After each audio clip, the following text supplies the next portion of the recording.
মাস আগে তালাক হয়েছে, এটা নাম নিয়েছেন এক মৌলানা সাহেবের, আবার বিয়ে করেছে, এই বিয়ে কি জায়েজ? যে এভাবে বিয়ে করুক, 1 মাস আগে তালাক হয়েছে, ইসলামে তালাকের পদ্ধতি আছে। যদি স্ত্রী খোলা করে নিয়ে যায়, সে যদি ভুল বুঝতে পারে যে কোনো সময় আসতে চায় আসতে পারে, কিন্তু পুরুষ যদি তালাক দেয় তাহলে তাকে 3 মাসে 3 তালাক দিতে হবে। 3 তহুরে 3 তালাক, 3 পবিত্র অবস্থায়। হায়েজের পরে যখন পবিত্র হবে, সহবাসের পূর্বেই তাকে 1 তালাক। এই 1 তালাক থাকবে আবার ঋতুবতী হওয়ার পূর্ব পর্যন্ত 1 মাস। 1 মাস তার সাথে সহবাস করা হারাম, করতে পারবে না 1 মাস। এটা 1 মাসে 1 তালাক। আপনি 1 তালাক দিয়ে দেখবেন যে স্ত্রী সোজা হয়েছে কিনা, শরীয়ত মেনে চলে কিনা, আনুগত্য করে কিনা। সোজা হলো না, পরে আবার ঋতুবতী, আবার যখন পবিত্র হবে 2য় মাসে 2 তালাক, 2য় তালাক। তাহলে 2 মাসে কয় তালাক হলো? 2 তালাক। ওই মাস 1 মাস আবার দেখবেন যে ফিরে কিনা। 2 মাস চলে গেছে, ওর সাথে সহবাস কি হারাম। 3য় মাস, 3য় মাসে আপনি যদি বুদ্ধিমান হন, 3য় মাসে সরাসরি তালাক দিয়ে দিবেন না। 1 মাস আরো 3 মাস পূর্ণ করবেন। 3 মাস হয়ে গেছে, এখনো ফিরছে না, তখন ওখানে একটা তালাক দিয়ে দেন। 3য় মাসে যদি মাসের প্রথমে যদি আপনি তালাক মেরে দেন, তাহলে একেবারে বাইন তালাক। এই স্ত্রী আপনার জন্য হারাম, আর আসতে পারবে না। তবে কতক্ষণ, যদি এই স্ত্রী অন্য জায়গাতে আবার বিবাহ হয় শরী পদ্ধতিতে, শরী কারণে যদি আবার ওই স্ত্রী তাকে তালাক দেয়, সেই ক্ষেত্রে আপনি আবার নিতে পারেন। তবে একবারে 3 মাসে 3 তালাক দিয়ে দিলে ওই স্ত্রী আপনার জন্য হারাম। কিন্তু আজকের সমাজে এক বৈঠকে 3 তালাক দিয়ে বলছে যে একেবারে তালাক হয়ে গেছে, একে পাঁঠার সাথে বিবাহ দিতে হবে। এটা হলো হারাম, হিল্লা বিবাহ হারাম। লাআনাল্লাহ আল মুহাল্লিলা ওয়াল মুহাল্লালা লাহু, যে হালালাকারী আর হালালাকৃত উভয়ের উপরে আল্লাহ অভিশাপ করেছেন। কথা বুঝেছেন? এটা বলা হয়েছে পাঁঠা বিবাহ বলা হয়েছে, আল্লাহ অভিশাপ করেছেন। এই যে হিল্লা বিবাহ, এটা যে কত কুরুচিপূর্ণ, আশ্চর্য কথা। এটাই প্রথা হারাম, এই প্রথা জায়েজ নাই।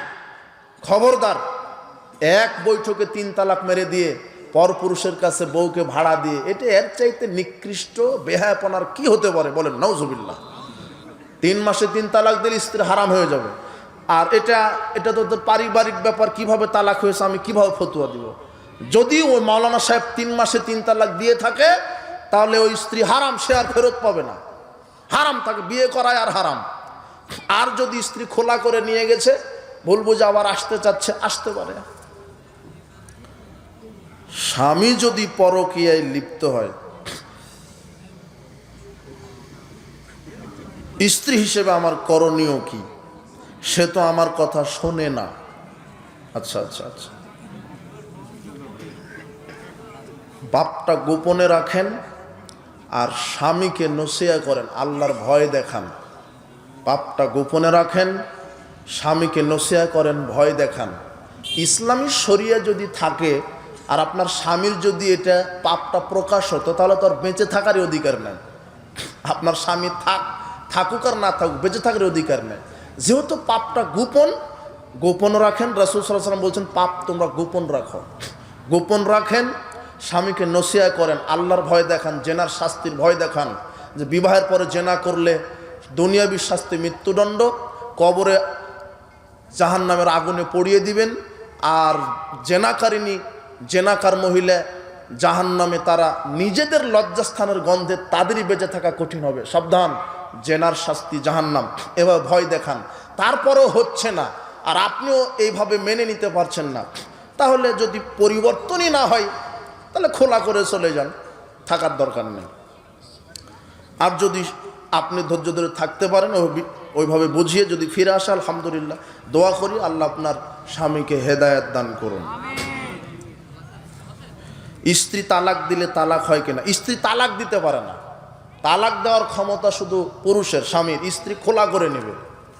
খোলা মানে বিচ্ছেদ হওয়া, খোলা করে নেওয়া, যে না তুমি শরীয়ত মানো না, কুফরি করো, তুমি ইসলাম মানো না, তুমি স্ত্রীর হক আদায় করো না, তোমার সাথে থাকা যাবে না, আমি গেলাম। এই চেয়ারম্যান মেম্বার বা মাতব্বর কাউকে নিয়ে খোলা করে সই করে দিয়ে খোলা নিয়ে চলে যাবে, বাস।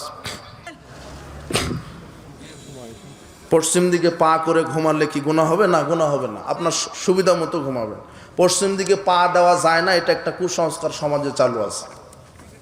শীতের কি কোনো স্পেশাল আমল আছে? শীতের স্পেশাল আমল না, শীতের স্পেশাল আমল রাসূল সাল্লাল্লাহু আলাইহি ওয়াসাল্লাম বলছেন যে তোমরা শীতকালে সিয়াম রাখো, মানে শীতের সিয়াম, শীতকালে সিয়াম রাখো এটা বলেননি। তিনি বলছেন শীতকালে সিয়াম রাখা বিনা যুদ্ধে গনিমত লাভ করা। বলেন সুবহানাল্লাহ। মানে শীতকালে দিন ছোট না, 2 ঘন্টা ছোট। কত ঘন্টা? গরমকালে আপনি 7টা ইফতার করেন, আর এখন 5টা 10 12তে কি ইফতার করতে পারেন। এই জন্য রাসূল সাল্লাল্লাহু আলাইহি ওয়াসাল্লাম বলছেন যে কি শীতকালে সিয়াম রাখা বিনা যুদ্ধে গনিমত লাভ করা। তো বেশি বেশি সিয়াম রাখেন। আর আরেকটা হাদিস আসছে যে যে ব্যক্তি কষ্ট করে ওযু করে, কষ্ট করে কখন ওযু করে? শীতকালে। বুখারী মুসলিমের হাদিস। তিনি বলছেন আমি কি তোমাদেরকে এমন আমল বলে দিব না যে আল্লাহ পাপ ক্ষমা করবেন, মর্যাদা বৃদ্ধি করবেন? তো বলেন। তিনি বলছেন ইসবাকুল উযুই ফিল মাকারি, কষ্ট হওয়া সত্ত্বেও পরিপূর্ণভাবে অজু করা। মানে শীতকালে কষ্ট হওয়া সত্ত্বেও পরিপূর্ণভাবে কি করা? অজু করা। পায়ে হেঁটে মসজিদে যাওয়া। 2, আর 1 সালাত আদায় করে পরের সালাতের জন্য অপেক্ষা করা। তাহলে আল্লাহ তার পাপ ক্ষমা করবেন, মর্যাদা বাড়িয়ে দিবেন। আর আরেকটা হাদিসে আসছে যে কষ্ট করে অজু করে আল্লাহ তাকে ওই দিনের মতো নিষ্পাপ করবেন যেই দিন তার মা তাকে প্রসব করেছিল। এই আমল করেন।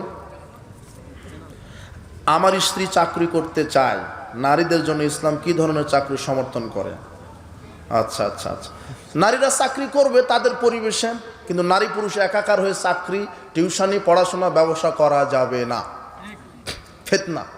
ওই পরিবেশ যদি নারীর পরিবেশে, নারী শিক্ষকতা করবে, নারী মহিলা মাদ্রাসায়, এক টেবিলে নারী পুরুষের কোনো কাজ নাই। তোমার হুজুর নারীদের সাথে ক্যানভাস শুরু করে দিয়েছে। চাকরি করাতে বাধা নেই, নারীরাও ব্যবসা করবে, চাকরি, সমস্যা কি? তাদের নির্দিষ্ট শরীয়ত পরিবেশে যদি ফিতনা না থাকে। তা পুরুষ এবং নারীর কর্মক্ষেত্র আল্লাহ পৃথক করে দিয়েছেন।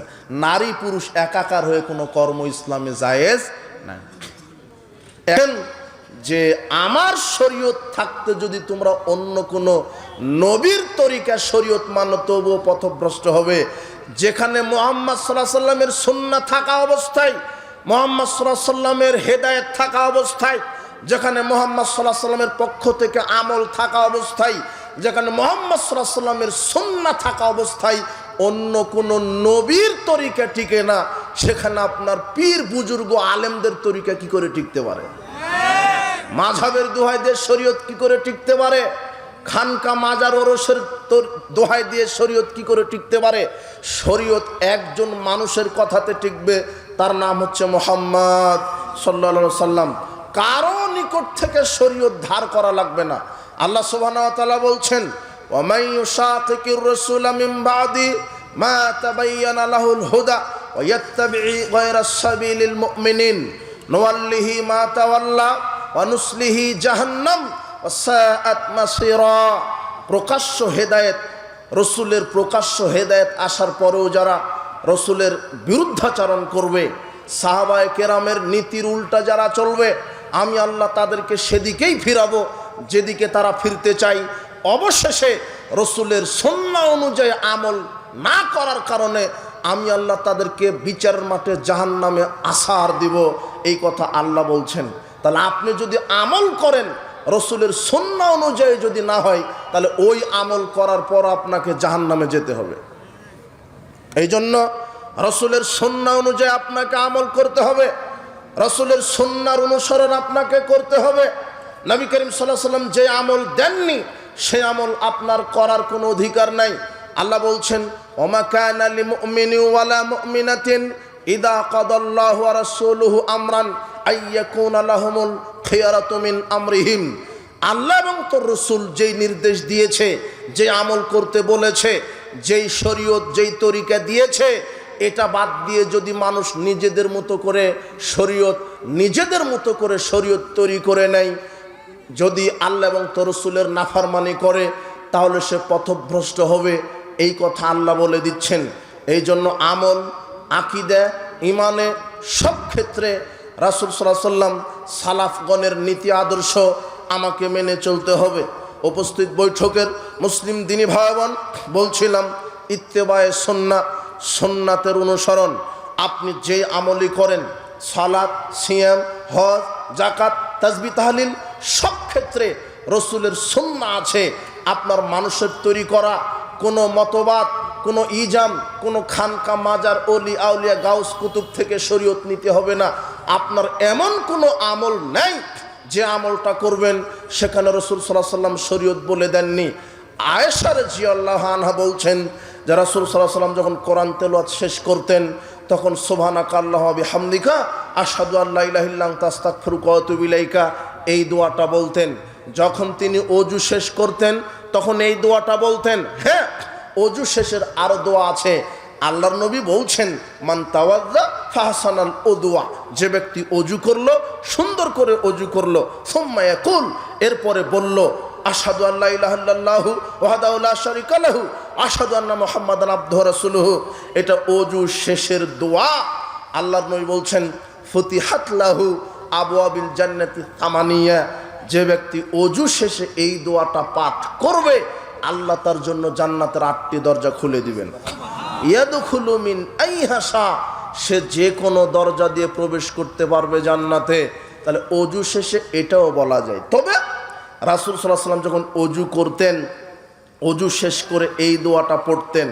পড়ার পরে যখন তিনি উঠবেন, উঠার পূর্বে তিনি এই দোয়াটা পড়তেন। কোনটা? ওই যে সুবহানাকা আল্লাহুম্মা বিহামদিকা আশহাদু আল্লা ইলাহা ইল্লা আনতা আস্তাগফিরুকা ওয়া আতুবু ইলাইক, এটাও ওযু শেষের দোয়া। এরপরে সালাত শেষ করে তিনি এই দোয়া বলতেন। তার মানে সালাত শেষ করে তিনি অনেক দোয়া বলতেন। তিনি সালাম ফেরানোর পরে বলতেন আল্লাহু আকবার, আস্তাগফিরুল্লাহ, আস্তাগফিরুল্লাহ, আস্তাগফিরুল্লাহ, আল্লাহুম্মা আনতাস সালাম ওয়া মিনকাস সালাম তাবারাকতা ইয়া যাল জালালি ওয়াল ইকরাম, এভাবে বলতেন তিনি। এরপরে বলতেন তোমরা সালাতের পরে সুবহানাল্লাহ 33 বার বলো, আলহামদুলিল্লাহ 33 বার বলো, আল্লাহু আকবার 34 বার বলো। একজন ভিক্ষুক দরিদ্র মানুষ এসে বলছেন, আল্লাহর নবী, আমি তো দরিদ্র মানুষ, আমি ধনী মানুষের মতো অত ইবাদত করতে পারি না। আমরা গরিব মানুষ, আমরা সালাত আদায় করি, রমাদানে সিয়াম পালন করি, কিন্তু ধনী যারা, যাদের টাকা পয়সা বেশি আছে, তারা সালাত সিয়াম তো আদায় করে করে, তারা হজ করে, যাকাতও দেয়, জিহাদ ফান্ডে দানেরও প্রতিযোগিতা করে। তাহলে আমাদের চেয়ে তো তাদের ডবল নেকি হলো, আমরা তো হজ যাকাত আদায় করে নেকি পেলাম না। তখন আল্লাহর নবী বলছেন, শোনো, তোমাদেরকে একটা পদ্ধতি আমল শিখিয়ে দিই। কি?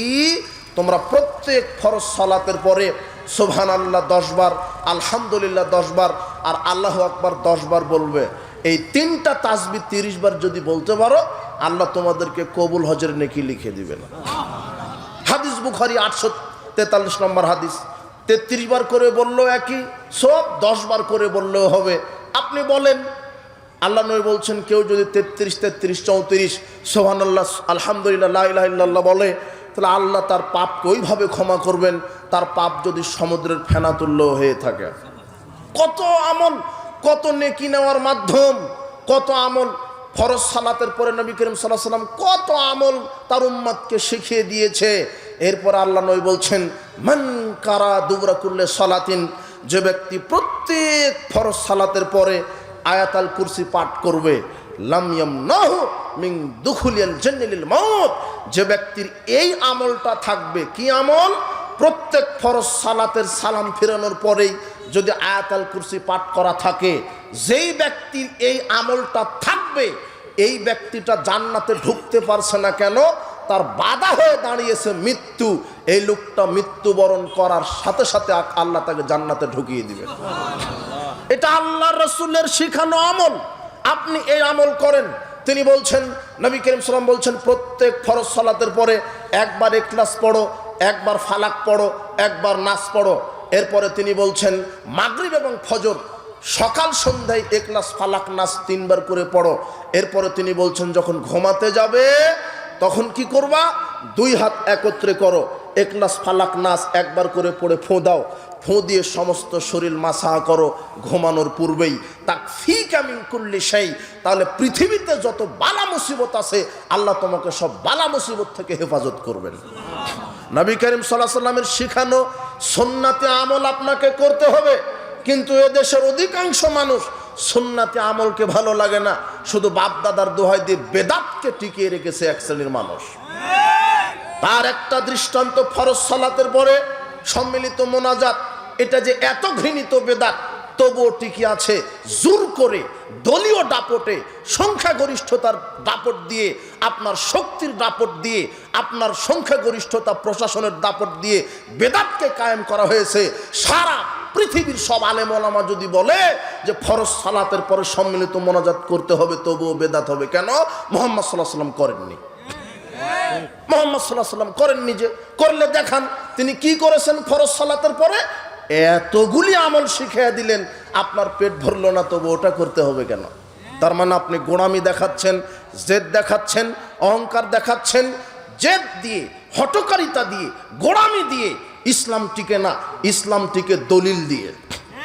আপনাকে দলিল দিয়ে আমল করতে হবে। যদি দলিলবিহীন আমল করেন, পাহাড় পরিমাণ যদি আমল থাকে, কবুল হবে না। শোনেন, ইসলাম দলিলে বিশ্বাসী। আপনি বলছেন বড় হুজুর যে করে, বেটা বড় হুজুর তো বহুদূরের কথা। সবচেয়ে বড় হুজুরও যদি দলিলবিহীন আমল করে সেটা মানা যাবে না। আর শয়তান যদি দলিল দিয়ে আমল করে সেটা মানা যাবে। ইবলিশ যদি দলিল দেয়, সেটা যদি কোরআন হাদিস থাকে সেটা মানতে পারবেন।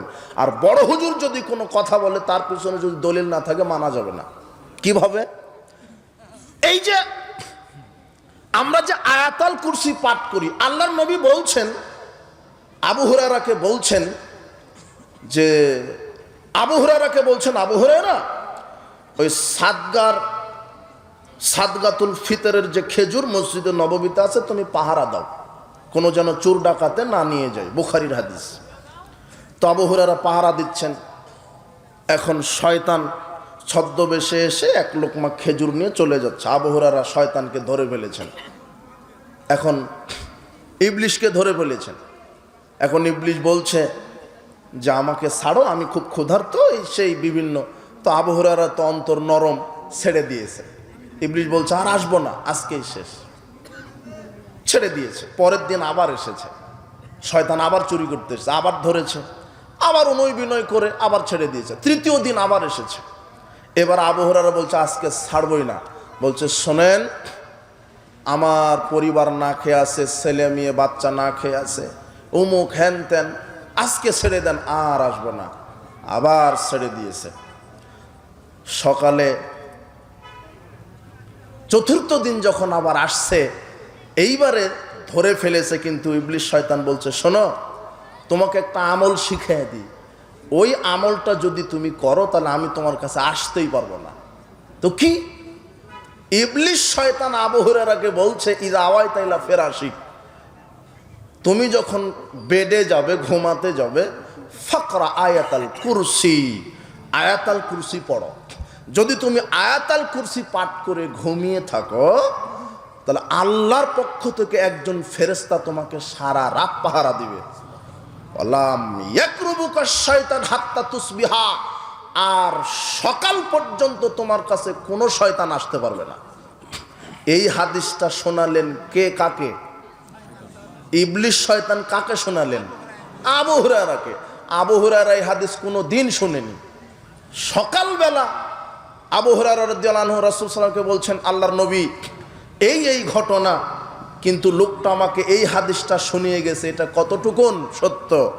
তখন মুহাম্মদ সাল্লাল্লাহু আলাইহি ওয়াসাল্লাম বলছেন, হ্যাঁ, ও এসেছিল হলো শয়তান, তোমাকে যে হাদিসটা শুনিয়ে গেছে সেটা আল্লাহও বলেছেন, আমিও স্বীকৃতি দিলাম, তুমি এটা আমল করো। যদি ইবলিশও কোনো কথা বলে, তার পিছনে যদি কোরআন সুন্নাহর দলিল থাকে, তাহলে অবশ্যই সেটা মানতে হবে। আর আপনার যত বড়ই পাগড়িওয়ালা হুজুর হোক, আলখাল্লা পড়া হুজুর হোক, সে যদি কোনো দলিল বলে, সেটা যদি মুহাম্মদ সাল্লাল্লাহু আলাইহি ওয়াসাল্লাম থেকে প্রমাণিত না হয়, সেটা মানার 5 পয়সার কোনো মূল্য নেই। আপনার বাপ দাদা দিয়ে চলবে না ধর্ম, বড় হুজুর দিয়ে ধরবে না, আলেম ওলামা দিয়ে ধর্ম চলবে না। একজন পার্সন, একজন ব্যক্তি, যার নাম মুহাম্মদ সাল্লাল্লাহু আলাইহি ওয়াসাল্লাম। আজকে উপমহাদেশে অনেক মসজিদ মাদ্রাসায় শিরক বিদআত চালু আছে এক শ্রেণীর পাগড়িওয়ালা, আলখাওয়ালা, টুবিওয়ালা বেদাতি হুজুরদের কারণে। এরা শরীয়তকে অপব্যাখ্যা করেছে। মাত্র সমাজে চাকরি বাঁচানোর জন্য এরা হক কথা বলতে পারে না, এরা বেদাতি বলতে পারে না। কাপুরুষের মতো ম্যাও ম্যাও করে বলে সুন্নাতের খেলাফ। আরে পুরুষ হলে বল না এটা বেদাত। জাতির সামনে স্পষ্ট করে দাও, ফরজ সালাতের পরে, সভা সমিতির পরে, বিবাহের বৈঠকের পরে, জানাজার সালাতের পরে সম্মিলিত মোনাজাত বিদআত। এটা প্রমাণ, এটা প্রকাশ করে দাও না কেন তোমরা? করবে না। আশ্চর্য কথা, যেটা মুহাম্মদ সাল্লাল্লাহু আলাইহি ওয়াসাল্লাম করেননি, সাহাবায়ে কেরাম করেননি। বলেন আপনার হুজুরকে বলতে বলেন মেলাদ, কেয়াম, চেহলাম এগুলি বিদআত। এক শ্রেণীর আলেম ওলামা এই পৃথিবীতে দালালি করছে ধর্মের, এদের পৃষ্ঠপোষকতায় শিরক কায়েম আছে, বেদাতও কায়েম আছে। আল্লাহ এদেরকে যেন হেদায়েত দান করে। বলছিলাম উপস্থিত বৈঠকের মুসলিম দিনী ভাই বোন, ইত্তেবায়ে সুন্নাহ, সুন্নাতের অনুসরণ। যদি কোনো আমল করতে গিয়ে যদি দলিল না থাকে, সেই আমল আল্লাহ কবুল করবেন না। সাহাবায়ে কেরাম দলিলের ব্যাপারে কঠোর ছিলেন, আল্লাহ নিজে দলিলের ব্যাপারে কঠোর ছিলেন। আল্লাহ বলছেন কোনো ফাসেক যদি কোনো খবর নিয়ে আসে তাহলে তদন্ত করো। কে বলছেন? সূরা হুজরাতের 6 আয়াতে বলছেন ইয়া আইয়ুহাল্লাযীনা আমানু ইন জাআকুম ফাসিকুম বিনাবাইন ফাতাবায়ানু। এই বিশ্বাসীগণ, যদি কেউ তোমাদের কাছে কোনো খবর নিয়ে আসে সেটা তোমরা দলিল সহ যাচাই করো। আল্লাহ কি সহ যাচাই করতে বলেছেন? দলিল সহ। নবী করিম সাল্লাল্লাহু আলাইহি সাল্লাম নিজে দলিলের উপরে কায়েম ছিলেন। তিনি নিজেও একটা আমল করবেন, তিনি শরীয়তের কাছে জিম্মি ছিলেন, তিনি আল্লাহর বিধানের কাছে জিম্মি ছিলেন। নিজের থেকে কোনো আমল করতে পারেননি, নিজের থেকে কোনো ফতোয়া তিনি দিতে পারেননি যতক্ষণ না কার নিকট থেকে না আসছে। আর এই কথা আল্লাহ বলছেন, আল্লাহ বলছেন ওয়ামা ইয়ানতিকু আনিল হাওয়া ইন হুয়া ইল্লা ওয়াহয়ুহা। আমার নবী নিজের থেকে কোনো কথা বলেন না, তিনি যা বলেন সব আমার পক্ষ থেকে করা ওহী। সুবহানাল্লাহ। যিনি জীবনে একটাবার মিথ্যা কথা বলেননি, আকাশের নিচে জমিনের উপরে সবচেয়ে তাকওয়াশীল পরহেজগার মানুষ, ভদ্র নম্র মানুষ, সবচেয়ে দিনদার তাকওয়াশীল পরহেজগার মানুষ, যার নাম মুহাম্মদ সাল্লাল্লাহু আলাইহি সাল্লাম। এই ব্যক্তি নিজের থেকে একদিনও একটা কথা বাক্য কোনোদিন বলেননি। আল্লাহ বরং আরো হুমকি দিয়েছে আমাদের নবীকে। আল্লাহ বলছেন ওয়ালাউ তাকাওয়ালা আলাইনা বা'দাল আকাবিল। হে জাতি শোনো, তোমরা এটার উপরে অটল থাকো যে হে মুহাম্মদ সাল্লাল্লাহু আলাইহি সাল্লাম, তুমি যদি আমি আল্লাহর কোনো কথা নিজের থেকে তুমি যদি বানিয়ে বানিয়ে বলতে যেটা আল্লাহ বলেছেন, তুমি নিজের থেকে বলে যদি বলতে যেটা আল্লাহ বলেছেন, আর সেটা যদি আমার না হতো লাখাজনা মিনহু বিল ইয়ামিন, আমি ডান হাত দিয়ে তোমার হৃৎপিণ্ডটাকে চেপে ধরতাম, সুম্মা লাকাতানা মিনহুল ওয়াতিন, আর আমি তোমার ডান হাত দিয়ে আমি তোমার হৃৎপিণ্ডটা চেপে ধরে আমি তোমার হৃৎপিণ্ডটা কেটে ফেলে দিতাম, কণ্ঠনালী কেটে ফেলে দিতাম, যদি আমার নামে তুমিও বানিয়ে বানিয়ে কথা বলতে। এই কথা কে কাকে বলছেন? আল্লাহ। কাকে বলছেন? মুহাম্মদ সাল্লাল্লাহু আলাইহি সাল্লামকে। তার মানে মুহাম্মদ সাল্লাল্লাহু আলাইহি সাল্লাম যা কিছু বলেছেন সব কার পক্ষ থেকে? এক শ্রেণীর ফিতনাবাজ, অনেক ফিতনাবাজ ভ্রান্ত তরিকা দল বের হয়েছে, তার একটা নব্য টাটকা ফিতনাবাজ হচ্ছে আহলে কোরআন। আহলে কোরআন এরা বলছে যে শুধু কোরআন মানতে হবে, হাদিস মানা যাবে না। কেন? হাদিস আসছে বহু পরে, হাদিস মানুষের বানানো, শুধু কোরআন মানতে হবে। আপনাকে এই আকীদায় বিশ্বাসী হতে হবে যারা বলে শুধু কোরআন মানলেই যথেষ্ট হবে, কোরআনে যেটা পাবো সেটা মানবো, হাদিস মানার দরকার নেই। এরা টাটকা কাফের। এদেরকে যারা কাফের মনে করবে না তারাও কাফের। কথা বুঝেছেন? এরা ফিতনাবাজ। এরা বলছে শুধু কোরআন মানলে হবে। মুহাম্মদ সাল্লাল্লাহু আলাইহি সাল্লাম 1450 বছর পূর্বেই এই আহলে কোরআনদের ব্যাপারে সতর্ক করে গেছেন। আপনি আবু দাউদ খুলেন, 4604 নম্বর হাদিস, রাসূল বলছেন শোনো,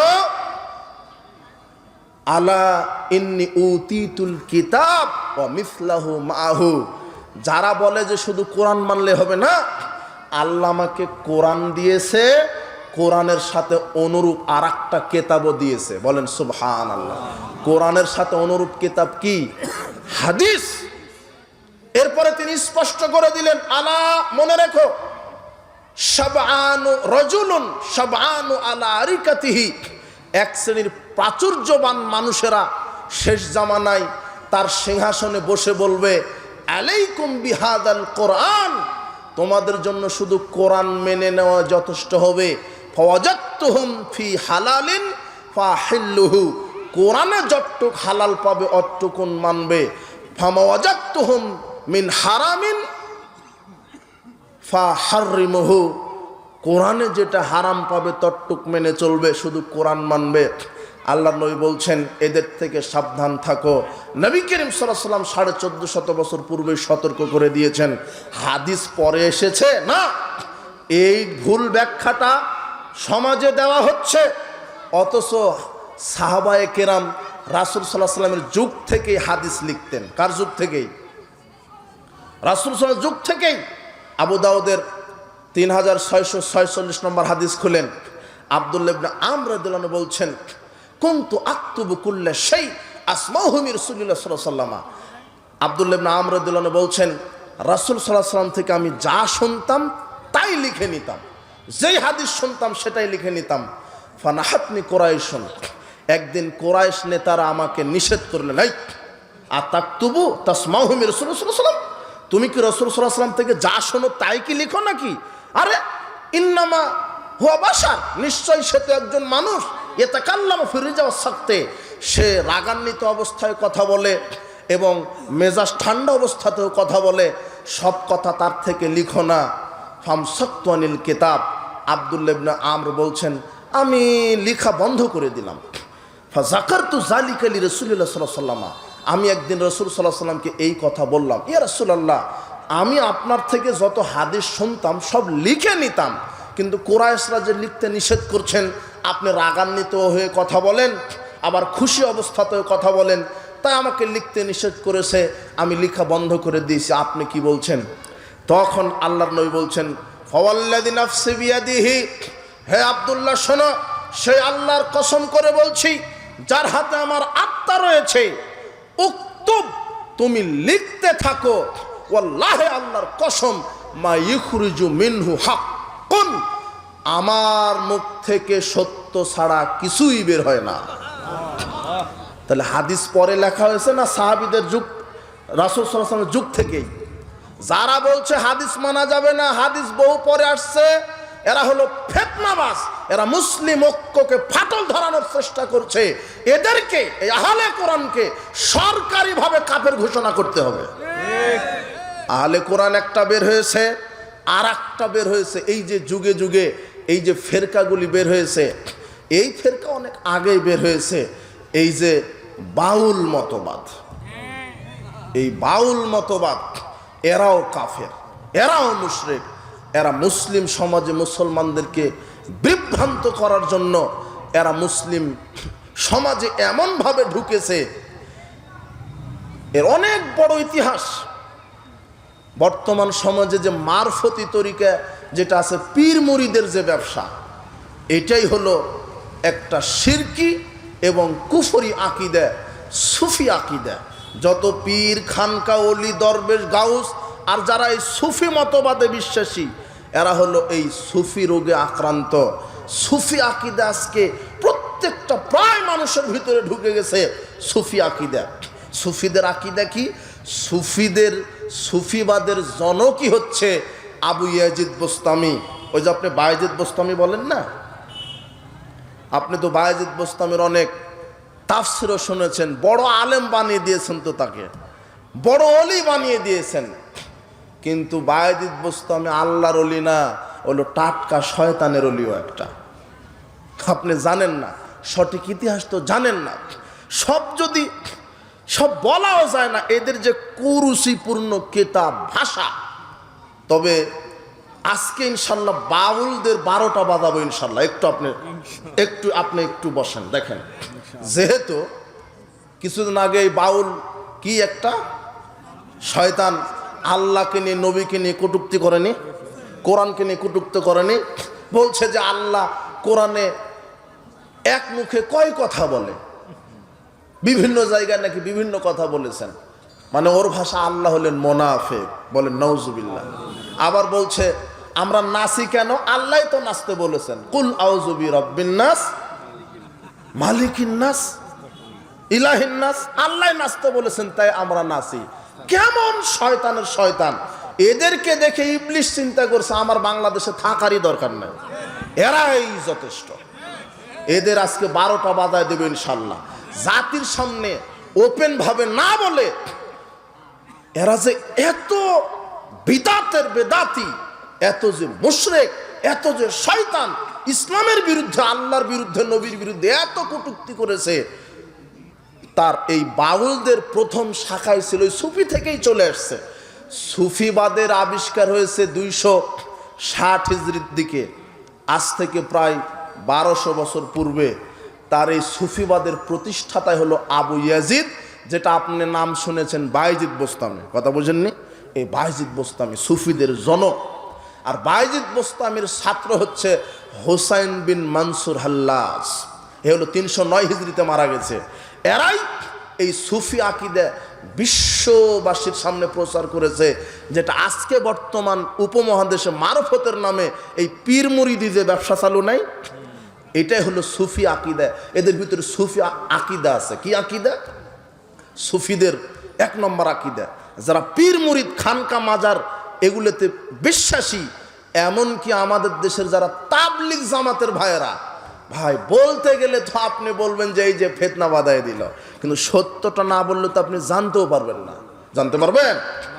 আজকে সমাজে সত্য বলা কঠিন, সত্য মানা কঠিন। সমাজে প্রসিদ্ধ অনেক জিনিস আছে, আপনি বিশ্বাস করুন, সমাজে অনেক কিছু প্রসিদ্ধ হলেও সেটা বিশুদ্ধ নয়। অনেক কিছু আপনি জানেন প্রসিদ্ধ, কিন্তু বিশ্বাস করেন সেটা বিশুদ্ধ নয়। আপনি ওইভাবেই মনে করছেন যে এটা তো ঠিক না। আমি যদি আপনাকে বলি কোরআন মাজিদের আয়াতের সংখ্যা কত, ফট করে বলে দিবেন 6666টা। অথচ কোনোদিন গণে দেখেছেন? যে আলেম বলছে, আলেমও গণে দেখেনি। ও শুনেছে তার কাছ থেকে, ও শুনেছে তার কাছ থেকে, সর্বপ্রথম শুনেছে ইবলিশের কাছ থেকে। ইবলিশ বলে দিয়েছে 6666। আসলে গণে দেখেছেন? আজকে গণে দেখেন তো 6236টা। কতটা? কিন্তু কায়েম আছে কোনটা? 6666। এটা প্রসিদ্ধ। প্রসিদ্ধ হলো বিশুদ্ধ। আর একটা কি? এদেশের শিক্ষিত বলেন, অশিক্ষিত বলেন, সবাই এক বাক্যে বলে, 1 লক্ষ লোক যদি থাকে, অন্তত 90,990 জনই বলবে, আমি যদি বলি কোরআন মাজিদের প্রথম বঙ্গানুবাদ করেছেন কে, মেরে দিবে গিরিশচন্দ্র সেন। মেরে দিবে না? কিন্তু কোনোদিন তদন্ত করেনি। ও শুনেছে তার কাছ থেকে, সে শুনেছে তার কাছ থেকে, প্রথম যে বলেছে সে হলো ইবলিশ শয়তান। কিন্তু কে কে প্রথম অনুবাদক? আজকে আপনি নেটে সার্চ দিবেন, উইকিপিডিয়াতে ঢুকবেন, সত্য যাচাই করা লাগবে। দেখবেন যে প্রথম বঙ্গানুবাদ কে করেছেন। দেখবেন কি বঙ্গানুবাদ, প্রথম কোরআন মাঝে বঙ্গানুবাদ করেছেন, আমি তো ভুলে গেলাম। না না না, ওনার বাসা নরসিংদী 5 দনাতে। ইন্নালিল্লাহ। হ্যাঁ,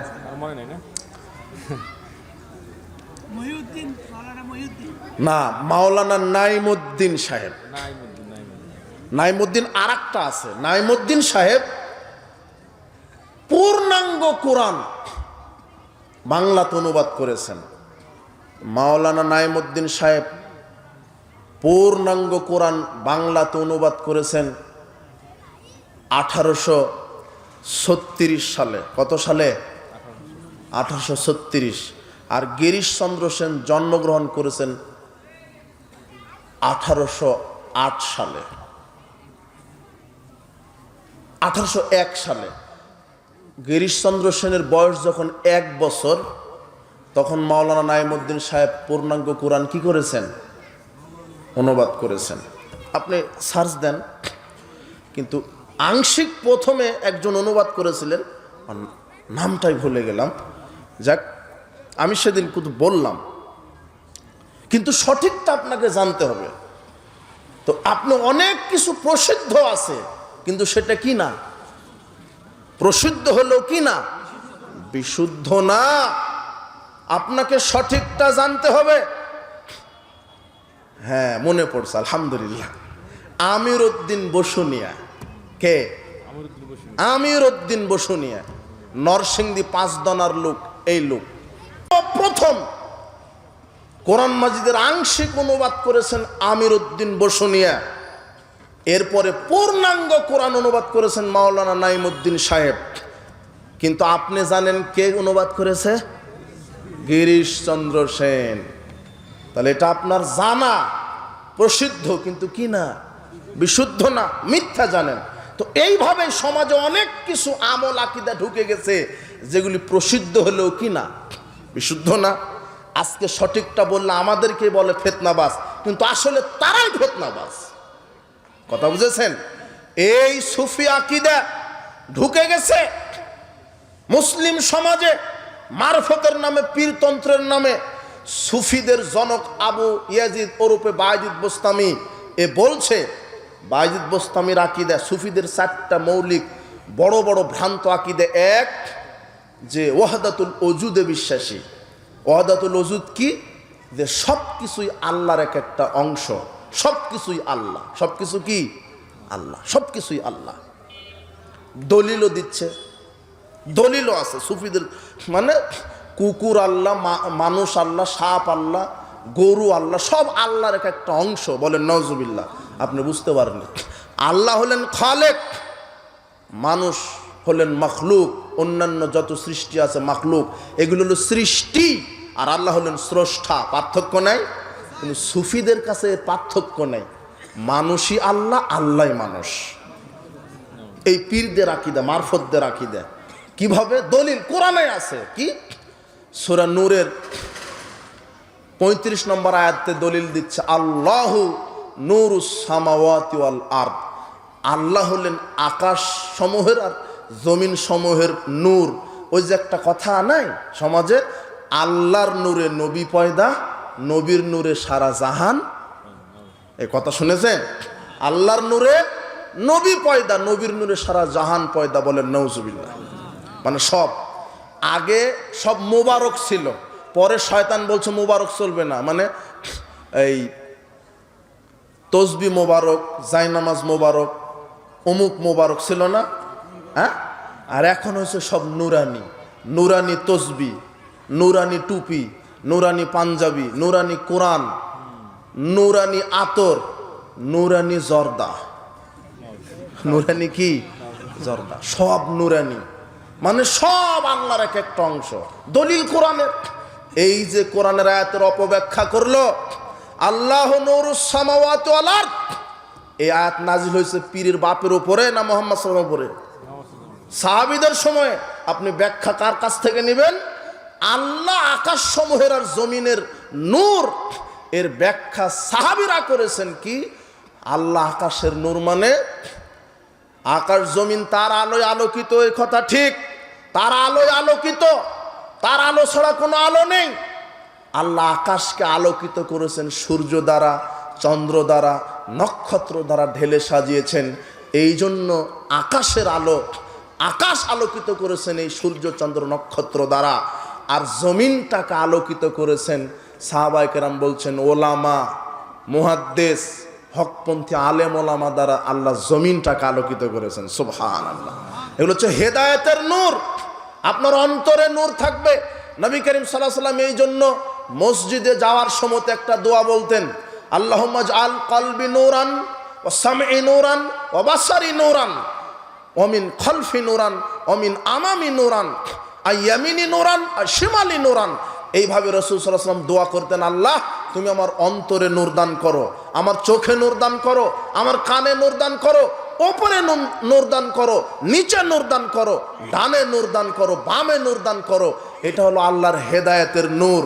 কিন্তু এই বেদাতি কবর পূজারী, মাজার পূজারী, এরা নূর মানে মেনে নিয়েছে আল্লাহর নূর মানে গরু আল্লাহ, মানুষও আল্লাহ, পেশাবও আল্লাহ, পায়খানাও আল্লাহ। আমি মানে নূর বল, সব আল্লাহর নূর, মানে সব নূরের তৈরি। মোহাম্মদও নূরের তৈরি। দলিল কোথায় থেকে কোথায় দিল ভাই? এইভাবে কোরআনের অপব্যাখ্যা করেছে। এদের এক নাম্বার আকীদাই ওয়াহদাতুল ওজুদ, মানে সব কিছুই এক একটা আল্লাহ। এটা হলো হিন্দুদের আকীদা। কিসের আকীদা? সর্বেশ্বরবাদ। হিন্দুরা বলে না, হরির উপর হরি, হরি শোভা পায়, হরিকে দেখিয়া হরি, হরিতে লুকায়। ব্যাঙও আল্লাহ, কুকুরও আল্লাহ, মানুষও আল্লাহ। এই জন্য হিন্দুরা গরুকে কি করে? গরু হিন্দুদের কি? দেবতা। কথা বুঝেননি? এটা হলো সুফিদের আকীদা, এক নম্বর। দুই নম্বর আকীদা, প্রকৃত সুফি আল্লাহ। প্রকৃত সুফি কি? মানে প্রকৃত পীর আল্লাহ। বাইজিদ বোস্তামির আকীদা, ওয়াল কওলু বিআন্নাল্লাহ ইয়াহিল্লু ফিল ইনসান। মানুষ, আল্লাহ যখন মানুষের ভিতরে ঢুকে যায় তখন মানুষ আল্লাহ হয়ে যায়। মানে আল্লাহ জিকির করতে করতে, না মানুষ জিকির করতে করতে, আপনার ইবাদত করতে করতে মানুষই যখন মারফত হাসিল হয়ে গেছে, তখনও হয়ে গেছে পীর, গুরু একটা মারফত হাসিল করে ফেলেছে, এখন মানুষই আল্লাহ হয়ে গেছে। নাউজুবিল্লাহ বলছেন। কিন্তু শুনেন, আলোচনা এগুলি করাও কঠিন, বোঝানোও কঠিন। এই মানহাজ সম্পর্কে আলোচনা করাও কঠিন, বোঝানো কঠিন। এত লম্বা হয়ে যাচ্ছে বক্তব্য। শুনেন, এই যে পীর ধরতে হবে, গুরুই আল্লাহ, সব দলিল কোরআন হাদিসেই আছে। কিন্তু কোরআন হাদিস থেকেই দিবে।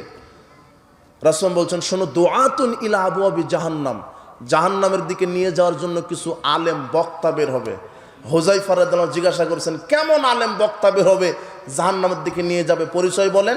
আল্লাহর নবী বলছেন, হুম মিন জিলদাতিনা ইয়াতাকাল্লামুনা বিআলসিনাতিনা, তারা কোরআন হাদিস থেকেই বক্তব্য দিবে, কিন্তু মানুষকে জাহান্নামে নিয়ে যাবে ভুল বুঝিয়ে। পীর ধরতে হবে, এটা কোরআনে আছে। পীর যে আল্লাহ, এটা হাদিসে আছে, দলিলও আপনাকে দিবে। কিভাবে? সূরা কাহাফের 17 নম্বর আয়াতে আল্লাহ বলছেন, মাইয়াহদিল্লাহ ফাহুয়াল মুহতাদ, আল্লাহ যাকে হেদায়েত দেয় সে হেদায়েত প্রাপ্ত হয়। ওয়া মাইয়ুদলিল ফালান তাজিদা লাহু ওয়ালিয়্যাম মুরশিদা, আর আল্লাহ যাকে পথভ্রষ্ট করেন তার কোনো মুর্শিদ নাই। এই যারা পীর মারফতে বিশ্বাসী, এদের গুরুকে বলে মুর্শিদ, দয়াল মুর্শিদ। মানে এখন মুর্শিদের মুরিদ হতে হবে। এই যে আল্লাহ বলেছেন মুর্শিদের মুরিদ হও, মানে মুর্শিদের মুরিদ হলে মুর্শিদ হেদায়েত দিবে।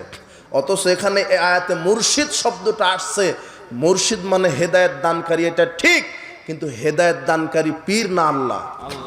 আরে কোনো নবীদের ক্ষমতা হয়নি তার উম্মতকে হেদায়েত দেওয়ার। নূহ আলাইহিস সালাম তার ছেলেদেরকে হেদায়েত দিতে পেরেছে? লূত আলাইহিস সালাম তার স্ত্রীকে হেদায়েত দিতে পেরেছে? আবুল আম্বিয়া নবীদের বাপ ইব্রাহিম আলাইহিস সালাম তার বাপকে হেদায়েত দিতে পেরেছে? সর্বশ্রেষ্ঠ নবী ও রাসূল মুহাম্মদ সাল্লাল্লাহু আলাইহি সাল্লাম তার চাচা আবু তালেবকে হেদায়েত দিতে পেরেছে? যেখানে নবীরা তার উম্মতকে হেদায়েত দিতে পারেনি, সেখানে কোরআনের আয়াত মারছে। এই যে ফালাং তাজিদা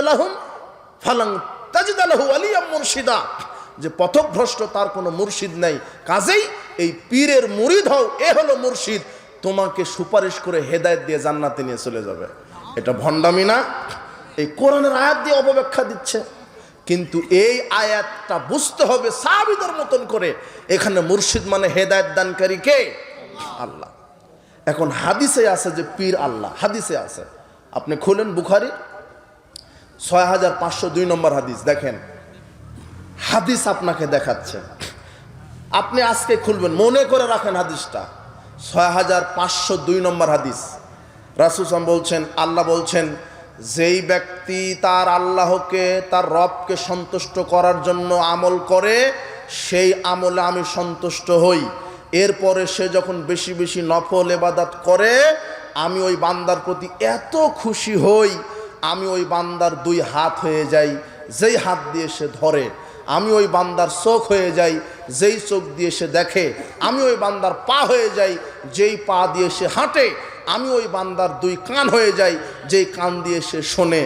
দলিল একটা পাইছে ইবলিস, বলছে এই যে রাতের অন্ধকারে বাতি বাল্ব নিভে দিয়ে জিকিরে ইশকে ইলাহি আশিক মাশুক হয়ে গেলে, আল্লাহর দিদারে চলে গেলে আল্লাহ ঢুকে যায়, আল্লাহ তার হাত পা চক্ষু হয়ে যায়, তখন পীরি হয়ে যায় আল্লাহ। এই যে হাদিস, তো আপনি নাউজুবিল্লাহ বলছেন কেন? এটা হাদিস। কিন্তু এই হাদিসটা মুহাম্মদ সাল্লাল্লাহু আলাইহি ওয়াসাল্লাম সাহাবীদেরকে বলেছেন। এই হাদিস বলেছেন তিনি যে মানুষের দুই চোখটা আল্লাহ বলছেন আমি তার দুটা চোখ হয়ে যাই, দুটা কান হয়ে যাই। তো সব যদি হয়ে যায় তাহলে ওই মানুষটা কি হয়ে গেল? আল্লাহ। এটা হাদিসের কথা, কিন্তু এটার সঠিক বুঝ ব্যাখ্যা ইবলিশের কাছ থেকে নেবেন না সাহাবীদের কাছ থেকে নেবেন? এই বুঝটাতে আপনি ভুল করেছেন।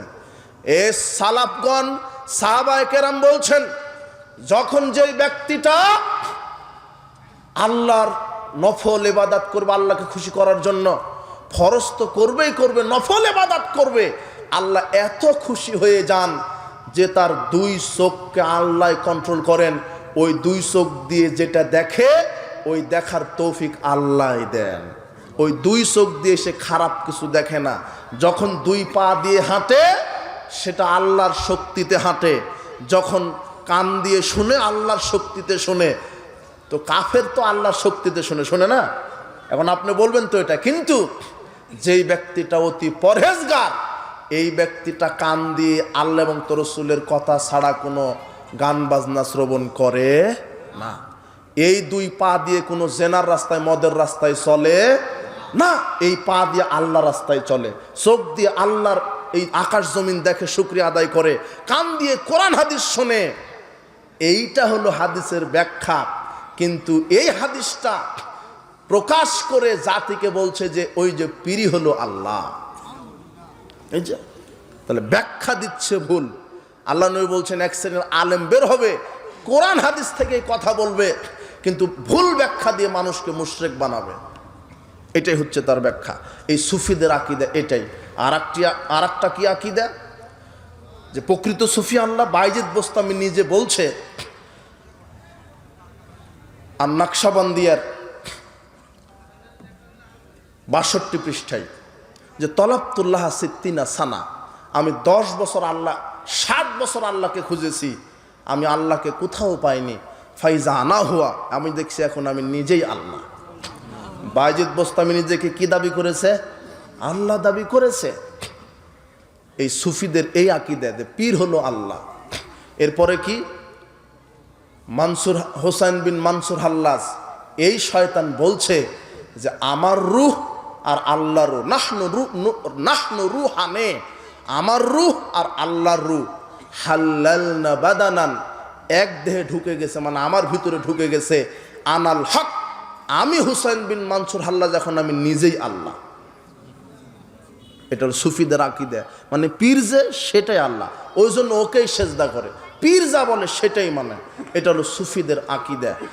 এই আকীদা থেকে মানসুর হাল্লাজের আরো দুটি ছাত্র ছিল, ইবনুল আরাবি আর নাবলুসি। ইবনুল আরাবির আকীদা আর নাবলুসির আকীদা, এরা বলছে মানুষ যখন স্ত্রীর কাছে সহবাস করে তখন সে আল্লাহর সাথে সহবাস করে। এটা শুনেছেন? এগুলো শুনেছেন? ওয়াজ তো শুনেছেন, ওয়াজ শুনেননি তো। তাদেরকে ওয়াশ করা লাগবে। একটু আপনি সময় দেন, আমি বলবো, এরপরে বাউলদের আকীদা বলবো। সুফিদের তৈরি হয়ে গেছে ২৬০ হিজরি থেকে। এইভাবে সুফি আকীদা আস্তে আস্তে আস্তে এই যে বললো না, এই যে নাবলুসি আর ইবনুল আরাবি এরা বলছে আর সবই তো আল্লাহ, মানে আকাশ জমিন যা সব নূর না, ওদের আকীদা। তাহলে আপনার স্ত্রীও তো আল্লাহ। স্ত্রী কি? আল্লাহ। তার মানে কেউ যদি স্ত্রীর সাথে সহবাস করে, কার সাথে সহবাস করলো? আল্লাহর সাথে। বলেন নাউজুবিল্লাহ। এটা হলো সুফিদের আকীদা। আপনি একটু সময় দেন, আমি কয়েক মিনিট আমি বিষয়টা স্পষ্ট করে দিচ্ছি। জানতে হবে, এদেরকে জাতির সামনে উলঙ্গ করে ছেড়ে দিতে হবে ইনশাআল্লাহ। কাদিয়ানীদেরকে সমস্ত মুহাদ্দিস, ফকি, আলেম, ওলামা সবাই এক বাক্যে বলেছেন কাফের। কাদিয়ানীদেরকে যেমন সরকারিভাবে কাফের ঘোষণা করতে হবে, এই বাউল ফাউলদেরকেও সরকারিভাবে কাফের ঘোষণা করতে হবে বাংলাদেশ থেকে। কথা বুঝেছেন? এদের এত পচা আকীদা। আপনি একটু বোঝার একটু সময় দেন, আমি বলছি, আপনি বুঝতে পারবেন। এই যে স্ত্রীর সাথে সহবাস করে, এদের আকীদা। এরপরে স্ত্রীদের সাথে সহবাস করে, এখান থেকে চলে এসেছে এই সুফি রোগে আক্রান্তই হলো বাউল মতবাদ। বাউল এর আবিষ্কার হয়েছে 15 শতকের দিকে। এর আবিষ্কারক বাউল মতবাদ, বাউল ইতিহাস পড়বেন আপনারা, আপনি পাবেন, আমি আজকে যা বলে দেবো হুবহু পাবেন, নেটে সার্চ দেন সব পাবেন। বাউল তত্ত্ব আছে একটা বই, জিয়াউল কুলুব একটা বই আছে, আবার অনেক বই আছে এদের। বাউল তত্ত্ব জানার জন্য এই বইগুলি পড়বেন। ঈশ্বরচন্দ্র, চৈতন্যদেব, আদিনাথ, নিত্যনাথ, মূলনাথ, মনাই ফকির, কালাই চাঁদ, এগুলির নাম পাবেন। এরা হিন্দু না মুসলমান? নামে কি মানে বাউলদের ইতিহাস খুঁজলেই পাবেন সব হিন্দু। এই চৈতন্যদেব হচ্ছে বাউলদের আদি গুরু। এই চৈতন্যদেব 1484 হিজরিতে জন্মগ্রহণ করেছেন, আর 1523 খ্রিস্টাব্দে, 1484 খ্রিস্টাব্দে জন্ম, 1523 খ্রিস্টাব্দে মৃত্যুবরণ করেছেন।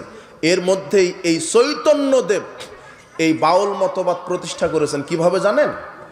হিন্দুদের মধ্যে বর্ণ বৈষম্য আছে, উঁচু নিচু ভেদাভেদ আছে। কাদের মধ্যে? হিন্দুদের মধ্যে।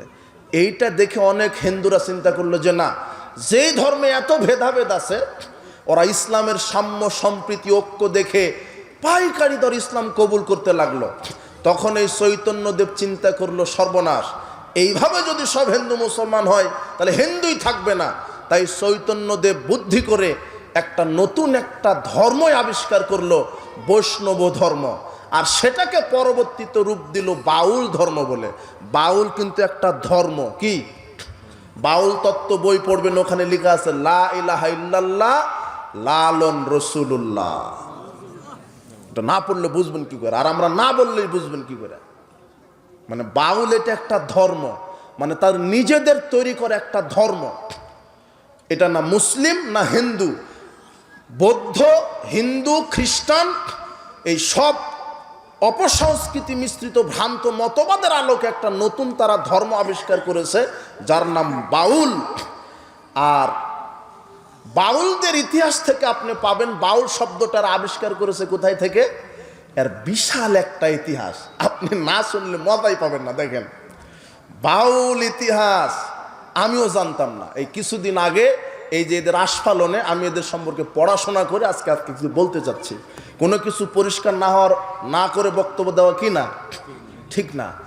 আমি এদের এই কয়েকদিন থেকে এদের বই পড়েছি নেটে সার্চ দিয়ে, আমার কাছে কিছু বই আছেও। তো দেখলাম বাউল, কেউ বলছে যে হিন্দি বাউরা শব্দ থেকে আসছে বাউল, বাউরা মানে উন্মাদনা, পাগল। আবার কেউ বলছে যে না, সংস্কৃত বাতুল শব্দ থেকে আসছে, বাতুল শব্দের বাংলা অর্থ উন্মাদ। তো আমরা বলি আসলে বাউল শব্দটাই আরবি শব্দ। কি শব্দ? হ্যাঁ, বাউল আরবি শব্দ। বাউল আরবি, বাউলের বাংলা কি জানেন? পেশাব। কি? পেশাব। নেন আপনি আরবি ডিকশনারি খুলেন, আলেম ওলামাদের কাছে বাউল, বা ওয়াও লাম, বাউল। এই বাউল শব্দের বাংলা হচ্ছে পেশাব। মুদ বলেন তো নাকি? মুদ। হ্যাঁ, আপনি এই এখন আমার বক্তব্য শেষেই সার্চ দিবেন যে বাউলদের ভ্রান্ত আকীদা। এখন আপনি এরপরে দেখবেন যে বাউলদের প্রধান অনুষ্ঠান এবং খাদ্য। বাউলটা যে এই নামকরণ করেছেন, বাউল মানে যে মুদ, বাউলের একটা স্পেশাল খাবার খায় ওদের অনুষ্ঠানে। সেই খাদ্যটা 5টা উপাদান দ্বারা তৈরি করে তারা। কয়টা? 5টা। বাউলদের যে প্রধান খাদ্য, এরা 5টা উপাদান মিলে একটা খাবার তৈরি করে। 1, যবের আটা।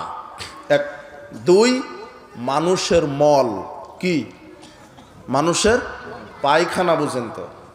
হ্যাঁ, গু বুঝেন তো? এই তো বুঝেছেন না? আরে মায়ের ভাষা বলবেন। কিসের ভাষা? মায়ের ভাষা। বইয়ের ভাষা বাদ দেন, আঞ্চলিক ভাষা বলেন।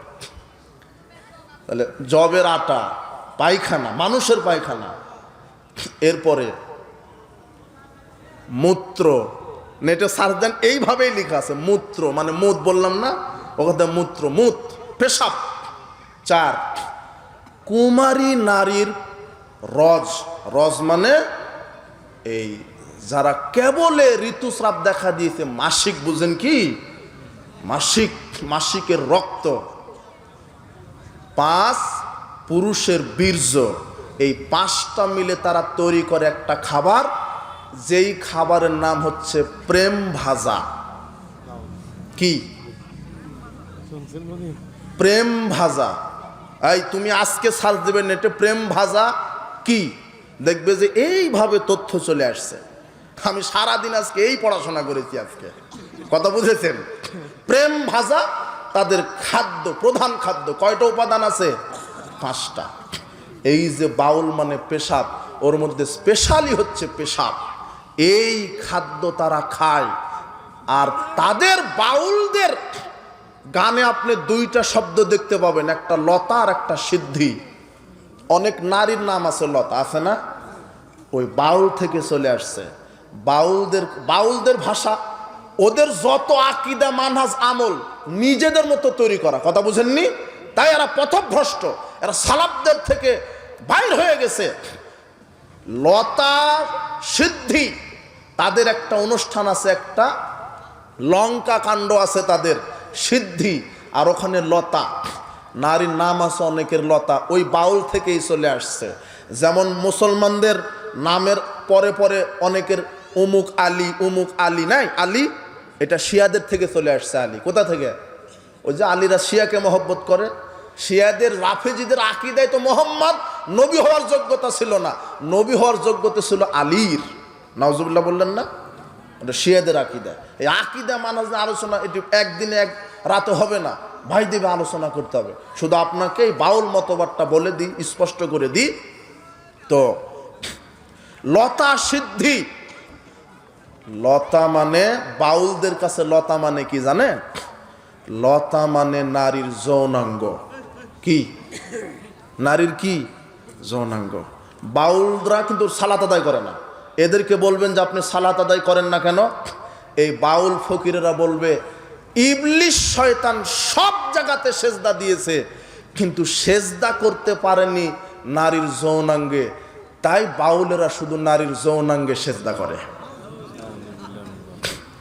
এই বাউলদের প্রথম উৎপত্তি হয়েছিল ভারতের নদিয়া জেলায়, এই চৈতন্যদেব আবিষ্কার করেছে।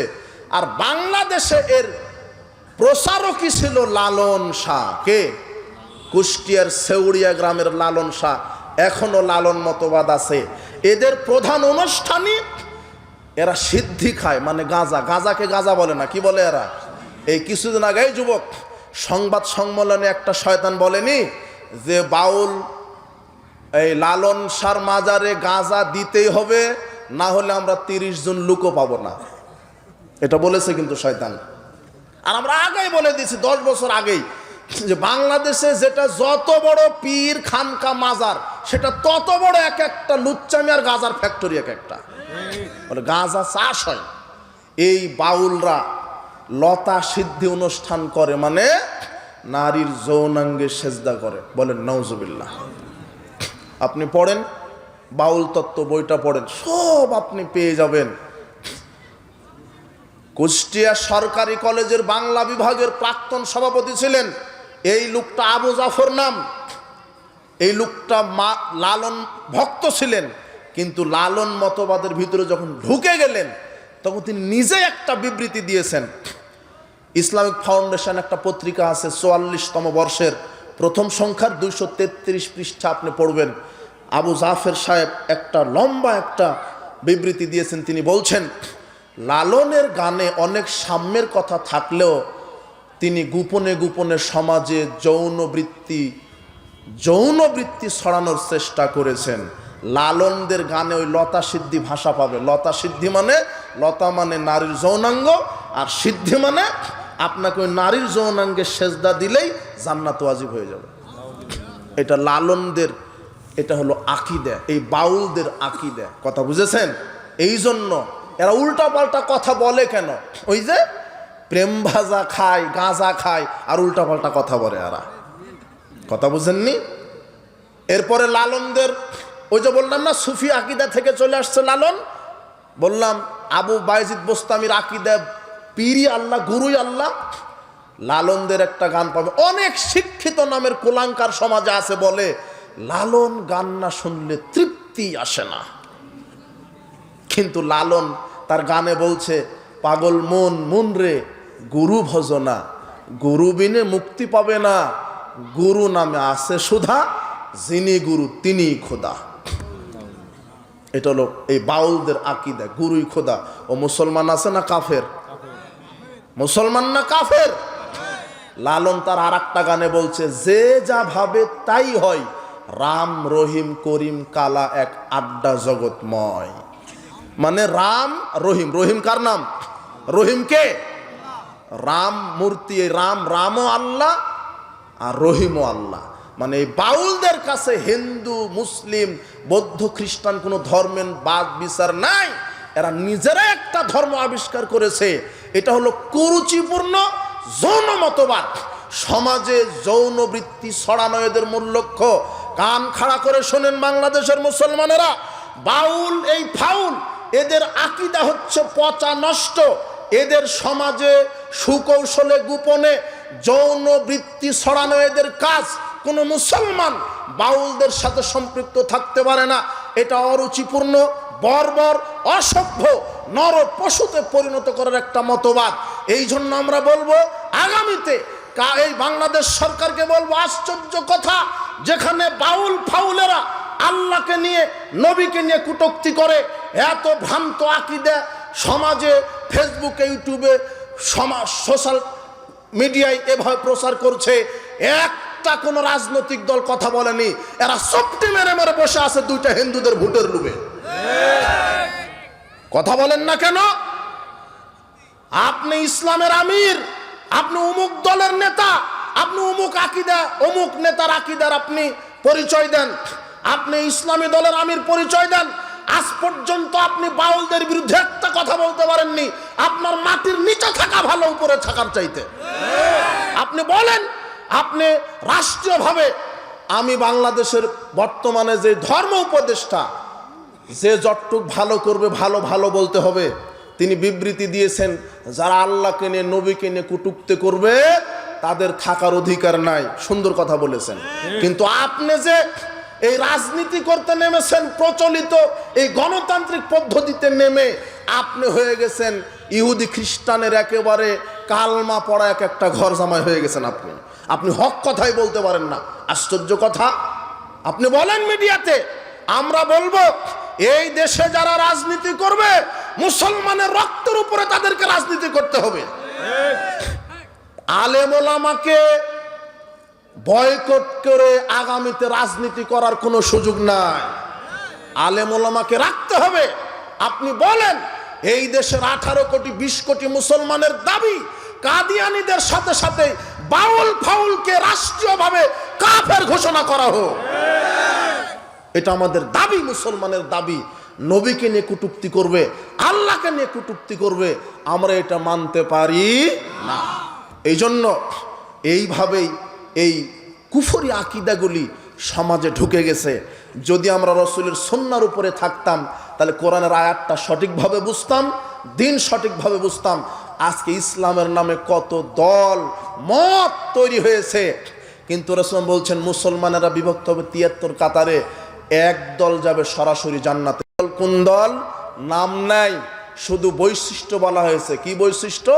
আল্লাহর নবী বলছেন, যারা সার্বিক জীবনে কোরআন সুন্নাহ মেনে চলবে তারাই সরাসরি জান্নাতে প্রবেশ করবে। সালাতে, সিয়ামে, হজে, যাকাতে, অর্থনীতি, সমাজনীতি, রাজনীতি, সব ক্ষেত্রে যারা কোরআন সুন্নাহ মেনে চলবে। আজকে আপনি সব ক্ষেত্রে মানেন? মুহাদ্দিসগণ বৈশিষ্ট্যগত নাম বলে গেছেন। আল্লাহ বলছেন, ওয়ামিম্মান খালাকনা উম্মাতুন ইয়াহদুনা বিল হক ওয়া বিহি ইয়াদিলুন। আল্লাহ বলছেন, আমার সৃষ্টির ভিতরে একটা দল হকের উপরে থাকবে। সূরা আরাফের 181 আয়াত। কয়টা দল হকের উপরে থাকবে? একটা। রাসূল সাল্লাল্লাহু আলাইহি ওয়াসাল্লাম বলছেন, লা তাযহালু তায়ফাতুম মিন উম্মতি যাহিরিন আলাল হক। আল্লাহ বলছেন, কিয়ামত পর্যন্ত আমার উম্মতের একটি দল হকের উপরে বিজয়ী থাকবে, বিরুদ্ধচারণকারীরা কোনো ক্ষতি করতে পারবে না। মুহাম্মদ সাল্লাল্লাহু আলাইহি ওয়াসাল্লাম তিনিও বলে গেছেন কয়টা দল হকের উপরে থাকবে? একটা।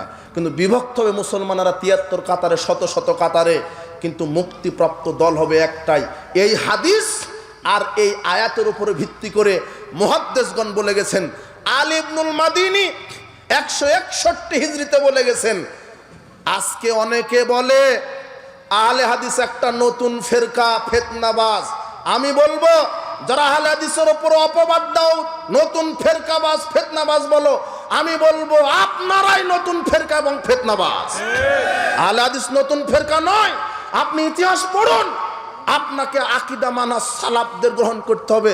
সালাফ রাসূল সাল্লাল্লাহু আলাইহি ওয়াসাল্লাম নিজে পরিচয় দিয়েছেন, আমি সালাফ। 6286 নম্বর হাদিস, আল্লাহর নবী বলছেন ফা ইন্নী নি'মাস সালাফু আনা লাক, আমি তোমার জন্য উত্তম সালাফ, আমি সালাফ। সালাফ মানে পূর্বপুরুষ, সালাফ মানে সাহাবায়ে কেরাম, সালাফ মানে তাবিঈগণ, পূর্বপুরুষদেরকে মানতে বলেছেন।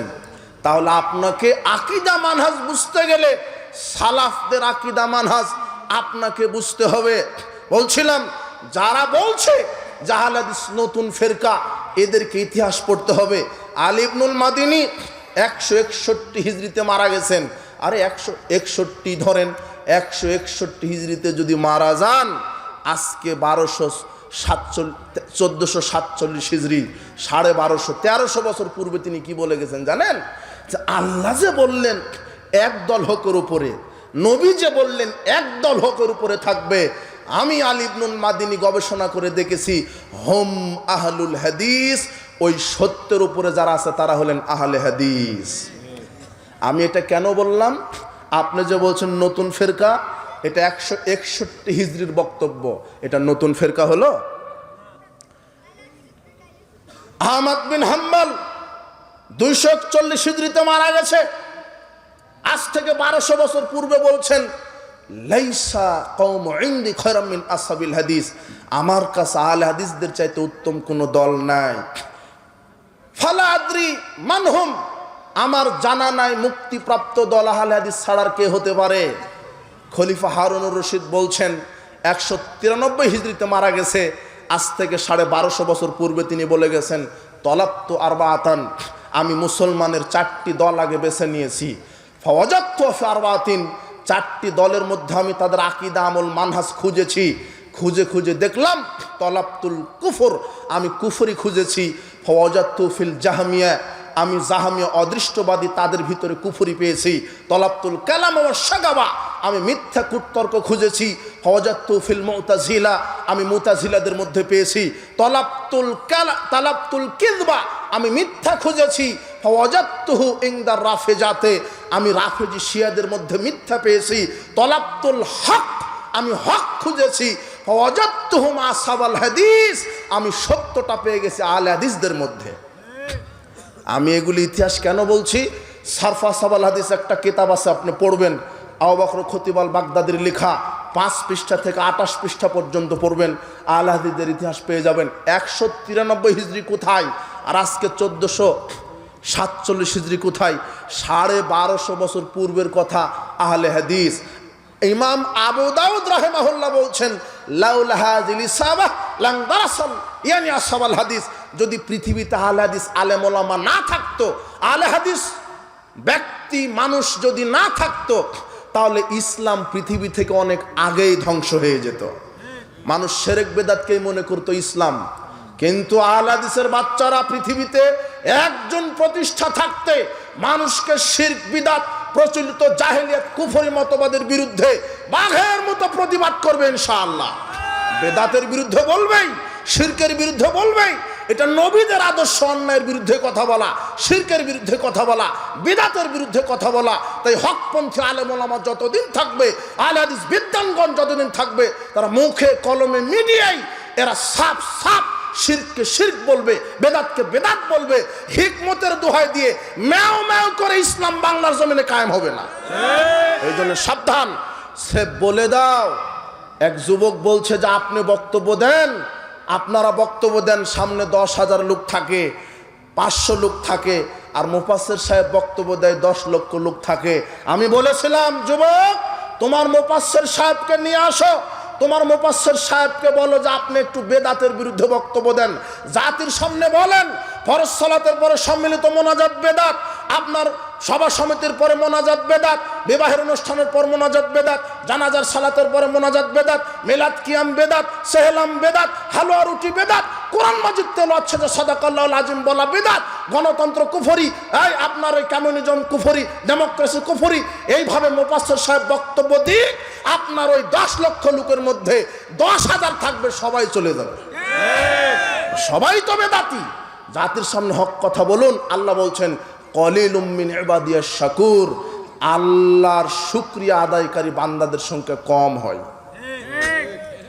আহলে হাদিসেরা রোগী না, আহলে হাদিসেরা ডাক্তার, বলেন আলহামদুলিল্লাহ।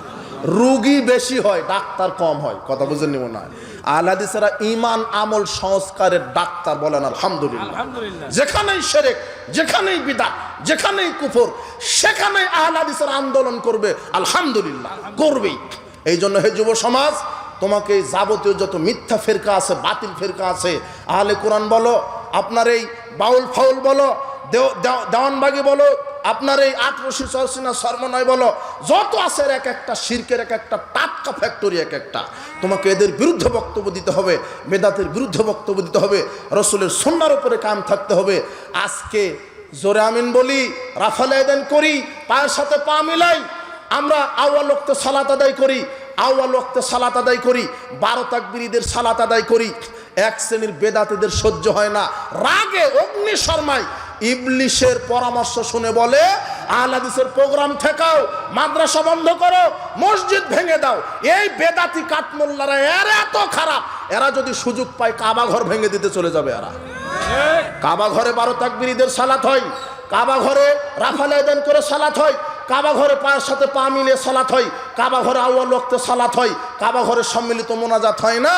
ও বেদাতি হুজুর, আপনি যে বলেছিলেন কাবা ঘরে 20 রাকাত তারাবি হয়, তো এখন কয় রাকাত হয়? কাবা ঘরের আমল চেঞ্জ হতে পারে, আহলে হাদিসের আমল চেঞ্জ হবে না ইনশাআল্লাহ। কারণ আহলে হাদিসদের আমলই সব কোরআন সুন্নাহ দ্বারা দলিল ভিত্তিক। আহলে হাদিসের মাজাই বল না থাকতে পারে, সংখ্যা না থাকতে পারে, এমপি মন্ত্রী না থাকতে পারে, আপনার লাঠি সোটা না থাকতে পারে, ক্ষমতা না থাকতে পারে, আহলে হাদিসের কোরআন হাদিসের দলিল আছে, আলহামদুলিল্লাহ। দলিল ছাড়া কোনো আমল করে না, প্রত্যেকটা দলিল কোরআন সুন্নাহ দ্বারা ঢেলে সাজানো, বলেন আলহামদুলিল্লাহ। তোমার মতো তাকলিদ করে না। আমি কেন বললাম এই কাবা ঘর ভেঙে দিবে? কাবা ঘরে তো জোরে আমিন বলে, কথা বুঝেননি? আজকে এই অপরাধে প্রোগ্রাম বন্ধ করে দিচ্ছে, আহলে হাদিসের প্রোগ্রাম ঠেকাও। রসুনের পাশা সব এক জায়গায় না, তো ঠিক যত এই তরিকা আছে, বেদাতি আছে, এরা নিজেদেরকে গালি দেয়। কিন্তু যখন মসজিদ, আহলে হাদিসের মসজিদটা ভাঙা লাগবে, প্রোগ্রাম বন্ধ করা লাগবে, তখন সব বেদাতি চালাকি নামের বেদাতি যারা আছে, উমুক পীর উমুক তল, সব ওসনের কুয়ার মতো পাশা এক জায়গাতে হয়ে বলে আহলে হাদিসদেরকে ঠেকাও। আহলে হাদিস ঠেকাতে পারবে না। আহলে হাদিস হলো আতরের ডিব্বা, মুখ খুলবা, একটা প্রোগ্রাম বন্ধ করবা, 10টা প্রোগ্রাম হবে ইনশাআল্লাহ। একটা মসজিদ ভাঙবা, 100টা মসজিদ হবে। একটা মাদ্রাসা বন্ধ করবা, 1000টা মাদ্রাসা প্রতিষ্ঠা হবে ইনশাআল্লাহ। আতরের সুঘ্রাণ ছড়িয়ে যাবে। এই জন্য আপনি ভরসা করেন, কোরআন হাদিস দুর্বার গতিতে চালিয়ে যান, দাওয়াত দিয়ে যান। রাসূল সাল্লাল্লাহু আলাইহি ওয়াসাল্লাম সর্বশেষ একটা হাদিস বলি, নিরাশ হবেন না, বাধা আসবেই, জেল হবে, ফাঁসি হবে, তাতে কি? আল্লাহর নবী বলছেন ইন্না মিন ওয়ারাইকুম জামানা সাবরিন। শোনো এই সাহাবারা, শেষ জামানার কিছু আমার উম্মত আসছে, তারা হবে ধৈর্যের যুগে, তারা বসবাস করবে, আমার সুন্নাহ মানতে গিয়ে বাধাগ্রস্ত হবে। লিল মুতামাসসিকি ফিয়াজুল খামসিনা শাহিদাম মিনকুম, ওরা আমার একটা সুন্নাহ মানতে গিয়ে ওরা নির্যাতিত হবে। জোরে আমিন বলে মাথা ফাটিয়ে দেয়, রাফাল আদান করে মসজিদ থেকে বের করে দেয়, কোরআন সুন্নাহ দ্বারা আমল করে। পরিবার থেকে এমন যুবক আছে আমাদেরকে বলে, পরিবার থেকে আমাদেরকে বয়কট করে দিয়েছে, আমরা যাব কোথায়? আমরা বলি হিজরত করো। সাহাবারা হিজরত করেছে, যেখানে গেলে কোরআন সুন্নাহ মানা যায় সেখানে থাকো। আর পরিবার আগে নয়, আগে আল্লাহর ভালোবাসা, রসুলের ভালোবাসা। রসুল সাল্লাল্লাহু আলাইহি ওয়াসাল্লাম বলছেন আমার একটা সুন্নাত মানতে গিয়ে তারা নির্যাতিত হবে। ওই সময়তে যারা একটা সুন্নাত মানবে, লিল মুতামাসসিকি ফিয়াজুল খামসিনা শাহিদাম মিনকুম, আল্লাহ তাদেরকে 50 জন শহীদদের সমান নেকি লিখে দিবেন। এই জন্য সুন্নাহ, ইত্তেবায়ে সুন্নাহ। কার সুন্নাহ মানবেন? শয়তানের নয়, কোনো মাযহাবের নয়, কোনো আলেমের নয়, কোনো দলের নয়, একজন মানুষের সুন্নাহ। যুবক বলো তো সেই ব্যক্তির নাম কি? মুহাম্মদ সাল্লাল্লাহু আলাইহি ওয়াসাল্লাম। আমরা 4 ইমামের 4 ইমামকে শ্রদ্ধা করি। আল্লাহ তাদেরকে জান্নাতুল ফেরদৌসের মেহমান হিসেবে কবুল করুন। 4 ইমামই বলে গেছেন, যখন তোমরা সহিহ হাদিস পাবে জেনে রাখো সেটা আমাদের মাযহাব। সঠিকটা মানতে হবে, দলিল সহ মানতে হবে। উপস্থিত বৈঠকের মুসলিম দিনী ভাই বোন, এজন্য সার্বিক জীবনে আমরা রসুলের ইত্তেবা করব। রসুলের ইত্তেবা করে আমল করলে আমল কবুল হবে। আল্লাহ আমাদের উপর রহম করবেন, পাপ ক্ষমা করবেন। এই জন্য ভ্রান্ত আকিদাগুলি থেকে, ভ্রান্ত ফেরকা থেকে বেঁচে থাকবো। যত এগুলি ফেরকাগুলি আছে, কত ফেরকা, খারেজি, শিয়া, মুরজিয়া, জাবরিয়া, মুতাজিলা, মুআত্তিলা, ইসমাইলা, আপনার মাযহাবের নামে 4টি মাযহাব, তরিকার নামে আপনার দেওবন্দি, আটরশি, সরসিনা, চরমনায়, কুতুববাগ, দেওয়ানবাগ, রাজারবাগ, আপনার নকশাবন্দিয়া, মুজাদ্দিদিয়া, চিশতিয়া, এক একটা ফেরকা চলে এসেছে। তারা নাম ভাঙিয়ে ভাঙিয়ে খাচ্ছে। এদের আকীদা আমল কোরআন সুন্নাহর সাথে কোনো মিল নাই। একমাত্র আপনাকে সোজা রাস্তা, সিরাতে মুস্তাকিম, সেটা হচ্ছে রসুলের পথ, আল্লাহর পথ, কোরআন এবং সহিহ সুন্নাহ। আমার ঈমান এবং আমলকে ঢেলে সাজাতে হবে রসুলের সুন্নাহ অনুযায়ী। আল্লাহ তুমি সেই তৌফিক দান করো। যারা এখানে এসেছেন সমস্ত নারী পুরুষ, আল্লাহ তুমি এদেরকে কোরআন সুন্নাহ মানার এবং বোঝার তৌফিক দান করো। বারাকাল্লাহু ফিকুম, জাযাকুমুল্লাহ খায়র।